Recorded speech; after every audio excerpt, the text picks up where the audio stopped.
রাত্রিবেলা customer phone করেছে, phone করে বলছে রাত্রি এখন বাজে 2:14, বিয়ার এনে দিতে। আমি বললাম যে আপনি এটা ফোন করে বলতে পারতেন আমাকে, আমি সে বুঝেই তাহলে লোকেশানে আসতাম। আপনি লোকেশানে আসার পর বলছেন যে ওই লোকেশান থেকে একটা বিয়ার এনে দিতে। বলাতে বলো ঠিক হলো, ক্যান্সেল করে দিচ্ছি। এখন অবধি ক্যান্সেল করছে না। দেখো সামনের রাস্তা পুরো ফাঁকা, লুকিং গ্লাসে পিছনে ফাঁকা। আমাকে বলছে এই সিঁড়িটা দিয়ে উঠে যেতে, এখান দিয়ে বিয়ার নিয়ে আসতে। এই এতক্ষণে ক্যান্সেল করলো। এই হচ্ছে কাস্টমারের পরিস্থিতি। মানে এরা র্যাপিডো ড্রাইভারকে নিজের বাড়ির চাকর মনে করছে। কোম্পানি আমার দিল 5 টাকা 72 পয়সা।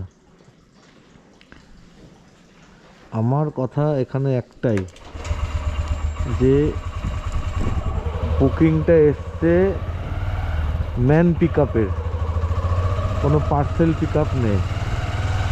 এই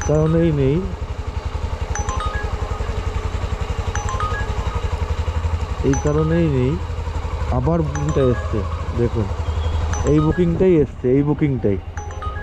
তখন আমি দূরে ছিলাম, এখন আমি এখানেই আছি বলে 0 কিলোমিটার দেখাচ্ছে পিক আপ। এই বুকিংটা এসছে। এরা ফোন করে এটা বলছে। অ্যাকচুয়ালি উবেরের পার্সেলে যেটা থাকে সেটা হচ্ছে, আপনি একটু দেখাই একটুখানি, এটা হচ্ছে উবের মোটো,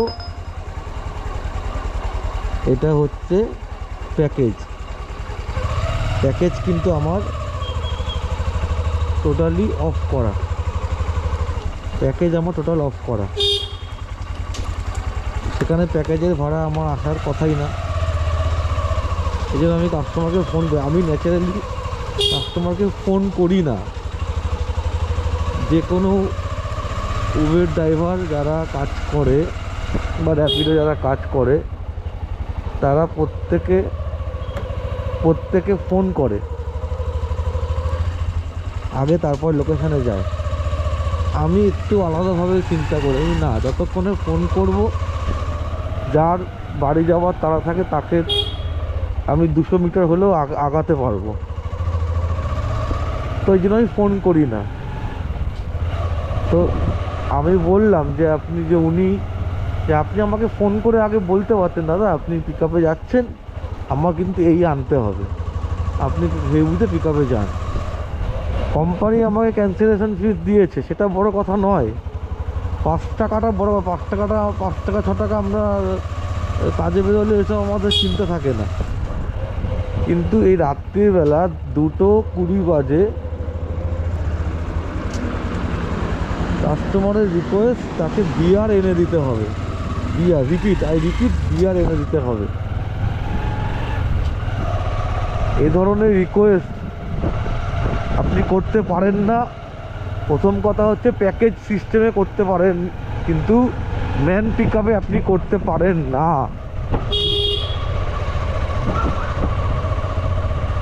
মানুষের মেন্টালিটি কোন জায়গাটায় পৌঁছে গেছে আজকে।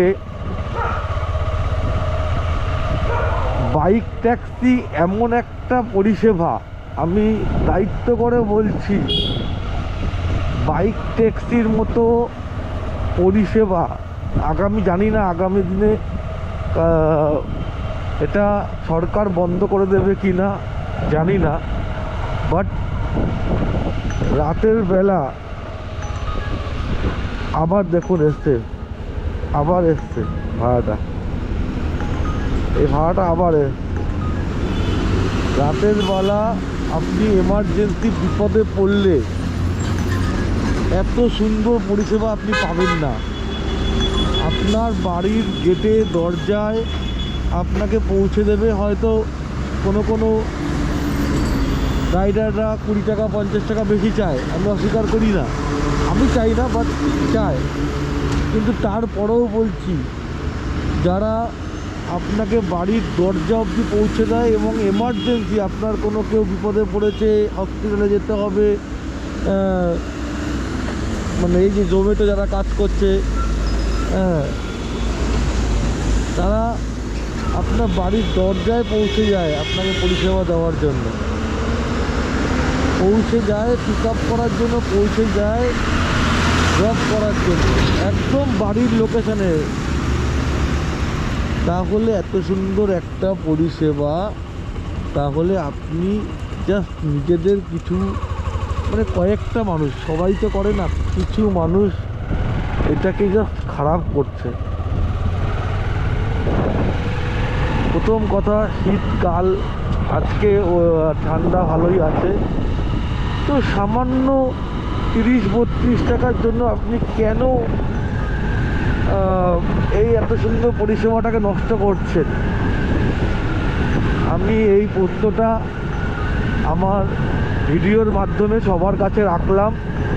যারা র্যাপিডো, উবের, ইনড্রাইভের মতো অ্যাপ ব্যবহার করে বিভিন্ন জায়গায় যান, তারা বলুন রাত্রির 2:30টার সময় আপনি পার্সেল পিক আপ না করে ম্যান পিক আপে বুকিং করে আমাকে বলছেন যে গিয়ার আনতে।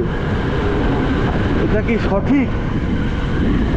কমেন্টে জানাবেন। আর এ ধরনের কাজ যেন কেউ না করে।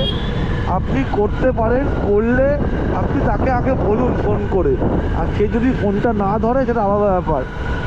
হ্যাঁ, আপনি তাকে বলুন যে আমার এই জিনিসটা আনতে লাগবে, আপনি কি কমফোর্টেবল তাতে? যদি কমফোর্টেবল হন আপনি ক্যারি অন করতে পারেন, যদি কমফোর্টেবল না হন তাহলে আপনি ক্যারি করার দরকার নেই। উনি প্রথমেই ভুল, উনি পার্সেল বুকিংটা করেননি। স্বাভাবিকভাবে উনি পাচ্ছেন না, হয়তো কেউ যাবে না, এটাই সিস্টেম, কেউ যাবে না। আর আমি বুকিং নিয়ে আমি অন্যের বাড়ির ভেতরে ঢুকবো কেন? ঢুকলে পরে যদি আমার কোনো বিপদ হয়, ওই সিঁড়িটা দিয়ে উঠে গেলে আমাকে কে দেখবে? আমি কেন উঠবো ভেতরে? এক কদম সিঁড়ি বা কেন উঠবো? তো যাই হোক, কমেন্টে জানাবেন আর সবাইকে শেয়ার করে দেবেন যাতে কেউ এই ধরনের কাজ ভবিষ্যতে না করে, আর করবেন না, এগুলো করবেন না, এটা ঠিক, এটা ভুল। এই বলে ভিডিওটা এখানে শেষ করছি। সবাইকে আরও একবার বলছি, সকলে সুস্থ থাকবেন, ভালো থাকবেন, টাটা।